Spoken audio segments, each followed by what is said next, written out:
Minister വയനാട്ടിൽ revenue minister എന്ന രീതിയിൽ ചോദിക്കുന്നത് നമ്മുടെ വയനാട്ടിൽ വീടുകളുടെ നിർമ്മാണം മുടങ്ങിക്കിടക്കുന്ന പറഞ്ഞ വലിയൊരു ടൗൺഷിപ്പിലെ വീടുകളുടെ നിർമ്മാണം മുടങ്ങിക്കിടക്കുന്ന പറഞ്ഞ വലിയൊരു ഇത് പറയുന്നുണ്ട്. അപ്പോൾ എന്താണ് എന്നത്തേക്കാണ് ഇതിൻ്റെ ബാക്കി പണികൾ പൂർത്തിയാവുക? അതിലെന്തെങ്കിലും അപ്ഡേഷൻ ഉണ്ട്? ഈ ഗവൺമെൻറ് വന്നതിന് ശേഷം അന്ന് 2 മാസം പൂർത്തീകരിച്ചിട്ടില്ല. അപ്പോൾ അതിനിടയിൽ ഞങ്ങളെ സംബന്ധിച്ചിടത്തോളം നിലവിലുള്ള ടൗൺഷിപ്പിൻ്റെ പ്രവർത്തനങ്ങൾ എത്രയും പെട്ടെന്ന് പൂർത്തീകരിക്കുക എന്നുള്ളതാണ്.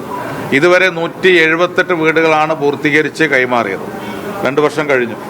ബാക്കി വരുന്ന വീടുകളുടെ നിർമ്മാണ പ്രവർത്തനങ്ങൾ വേഗത്തിൽ നടക്കുകയാണ്. കഴിഞ്ഞ ഗവൺമെൻറ്റിൻ്റെ കാലത്ത് നൽകിയ ഏജൻസിയാണ് അവിടെ പ്രവർത്തനങ്ങൾ നടത്തുന്നത്. അപ്പോൾ അതിനകത്ത് എത്രയും പെട്ടെന്ന് കാര്യങ്ങൾ നടത്തണം എന്നുള്ളത് ഞാൻ തന്നെ 2 തവണ പോയി മീറ്റിംഗ് എടുത്താണ്. മാത്രമല്ല വയനാട്ടിൽ നിന്നുള്ള മന്ത്രി ശ്രീ സിദ്ദീഖ് അതുമായി ബന്ധപ്പെട്ട കാര്യങ്ങൾ വിലയിരുത്തിക്കൊണ്ടിരിക്കുന്നുണ്ട്. അപ്പോൾ അതിനകത്ത് ഒരു കാരണവശാലും അധികം നീണ്ടുപോകാൻ അനുവദിക്കില്ല. എത്രയും പെട്ടെന്ന് തന്നെ ഈ ദുരിതബാധിതരായ ആളുകൾ പുറത്തു നിർത്തുകയല്ല, അവർക്ക് ഉള്ള വീടുകളും അനുബന്ധ സൗകര്യങ്ങളും ഒരുക്കി കൊടുക്കുക എന്നുള്ളതാണ് ഗവൺമെൻറ്റിൻ്റെ തീരുമാനം. അത് യുദ്ധകാലാടിസ്ഥാനത്തിൽ തന്നെ നടത്തുന്നുണ്ട്. അതോടെ എല്ലാവരും സഹകരിക്കണം, പ്രത്യേകിച്ച് ഏജൻസി അത് പൂർണ്ണമായി സഹകരിക്കണം എന്ന് ഞങ്ങൾ മീറ്റിംഗ് എടുത്ത് പറഞ്ഞിട്ടുണ്ട്. ഏതെങ്കിലും രീതിയിലുള്ള വീഴ്ച വന്നു കഴിഞ്ഞാൽ ഗവൺമെൻറ് അത് ഗൗരവമായിട്ട് തന്നെ കാണും. KPCCയുടെ വീടുകളുടെ പ്രവൃത്തി ഏതാണ്ട് ആരംഭിച്ചു കഴിഞ്ഞു.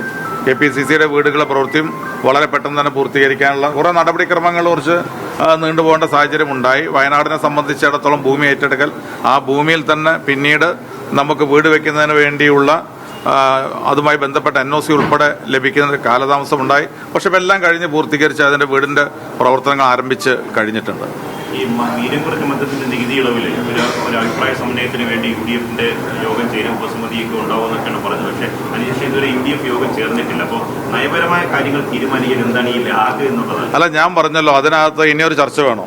മുഖ്യമന്ത്രി നിയമസഭയിൽ തന്നെ പറഞ്ഞു, ഇത്തരം തീരുമാനങ്ങൾ എടുക്കുമ്പോൾ പാർട്ടിയും മുന്നണിയും ആലോചിച്ച് തീരുമാനമെടുക്കും. അപ്പോൾ ആ ഒരു കാര്യത്തിൽ ഇനി മറ്റൊരു അഭിപ്രായം പറയേണ്ട കാര്യമില്ല. ഞങ്ങൾ നടപ്പാക്കേണ്ടയോ അല്ലെങ്കിൽ നടപ്പാക്കാൻ ആഗ്രഹിക്കുകയാണ്, അതൊക്കെ പാർട്ടി തീരുമാനിക്കും, മുന്നണി തീരുമാനിക്കും. അതിനുശേഷം വരുള്ളൂ. ഇനിയിപ്പോൾ അതിനൊക്കെ ചിന്തിക്കേണ്ട കാര്യമില്ല. അതിന് അഭിപ്രായം പറഞ്ഞു കഴിഞ്ഞു, മുഖ്യമന്ത്രി തന്നെ പറഞ്ഞു കഴിഞ്ഞു. അല്ല, ഫിനാൻസ് ബില്ല് നിങ്ങളും വായിച്ചു കാണും. ഫിനാൻസ് ബില്ല് ധനകാര്യമന്ത്രിക്ക് അതിൻ്റെതായ ചില ഫ്രീഡം ഉണ്ട്. അതിനകത്തും പറഞ്ഞിട്ടുള്ള കാര്യങ്ങൾ എന്താ?